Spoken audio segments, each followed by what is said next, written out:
नमस्कार, police time 24 में आपका स्वागत है। गोंदिया दुर्गा मंदिर समीप भाजपा प्रत्याशी विनोद अग्रवाल इन्हें विजय दिलाने हेतु पूर्व विधायक राजेंद्र जैन, पूर्व नगर अध्यक्ष ईश्वर आदि का नेतागण प्रमुखता से उपस्थित थे। भाजपा प्रत्याशी विनोद अग्रवाल ने अपने किए गए कार्यों का उल्लेख कर जिताने की मांग की।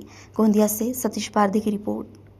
जरूरत है, पर जो जरूरी काम हम लोगों ने किए हैं, जो जरूरी काम हमारे माध्यम से हुए हैं, पर गोंदिया की एक परंपरा है, गोंदिया की एक चर्चा है कि काम हम करते हैं, ढोल कोई और पीटता है, काम हम लाते हैं, ढोल कोई और पीटता है। आपके पास का रेलवे स्टेशन है, ये रेलवे स्टेशन आप सभी गोंदिया के सुबुद्ध नागरिक हैं, आप आदरणीय मतदाता है। आपके आशीर्वाद से विनोद भैया निश्चित रूप से प्रचंड बहुमतों से 2019 से ज्यादा मतों से 2024 में विधानसभा में जाएंगे। ये मिशन देश के यशस्वी प्रधानमंत्री माननीय नरेंद्र मोदी जी के माध्यम से ये रेलवे स्टेशन अमृत भारत योजना में जुड़ा, इसको 100 करोड़ रुपए मिलेंगे और ये स्टेशन अत्याधुनिक बनेगा। किसने किया? अब ये भी मैंने उसने किया और विनोद अग्रवाल जी के बोलने पे किया। अभी पार्किंग बन गई और आपको ये हवाई जहाज चलाना पड़ेगा। खासदार प्रफुल्ल पटेल जी और देश की सरकार के माध्यम से गोंदिया से हवाई जहाज जाने लगा। सबसे बड़ी कंपनी इंडिगो का हवाई जहाज जाता है। यह भी गोंदिया के लिए उन्नति और प्रगति के लिए है। मैं एक ही बात, क्रांति लाने का हमने प्रयास किया और विनोद भैया के माध्यम से अभियान उनको मुंबई की विधानसभा में भेजेगा। के मुख्यमंत्री माननीय एकनाथ जी शिंदे आए, देश के माननीय उपराष्ट्रपति जी आए, विनोद अग्रवाल जी, प्रफुल्ल पटेल जी के माध्यम से भूमि पूजन हुआ और कुड़वा जाके आप देखिए, ये नवंबर महीने में बिल्डिंग ऊपर आ गई और 3 साल में मैं प्रफुल्ल पटेल जी और विनोद अग्रवाल जी के माध्यम से विश्वास दिलाता हूं कि विदर्भ का सबसे सुंदर मेडिकल कॉलेज बनाएंगे। और करने के लिए आह्वान करने के लिए आए। समय बहुत कम है और एक कम समय में मैं सिर्फ इतना ही कहना चाहता हूं कि चुनाव के समय में हम चुनाव इसलिए मतदान करते हैं, 2-3 बात को देख के मतदान करते हैं। एक तो हमारे गांव का, हमारे शहर का विकास कौन कर सकता है।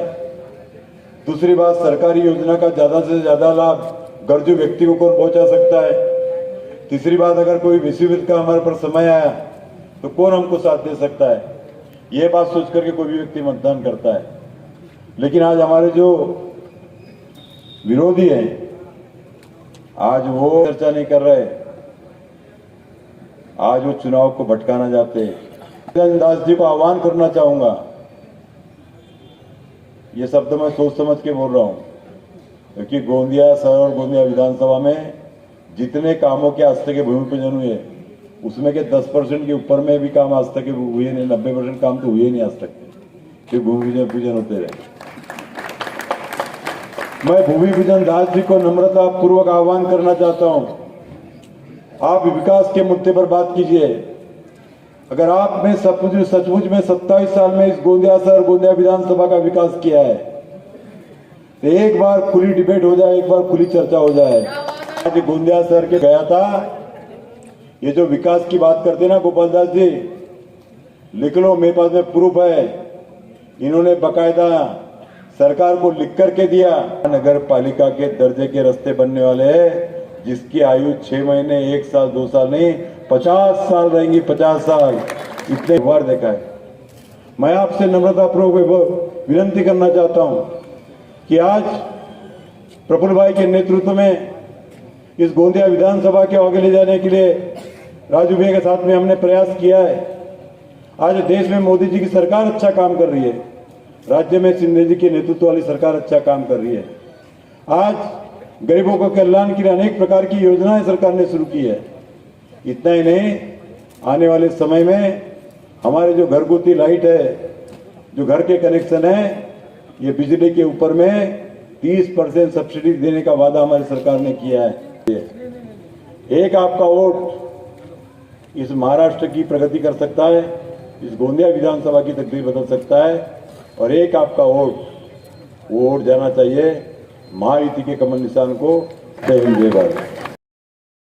ऐसी खबरों को देखने के लिए हमारे चैनल को लाइक और सब्सक्राइब करें। धन्यवाद।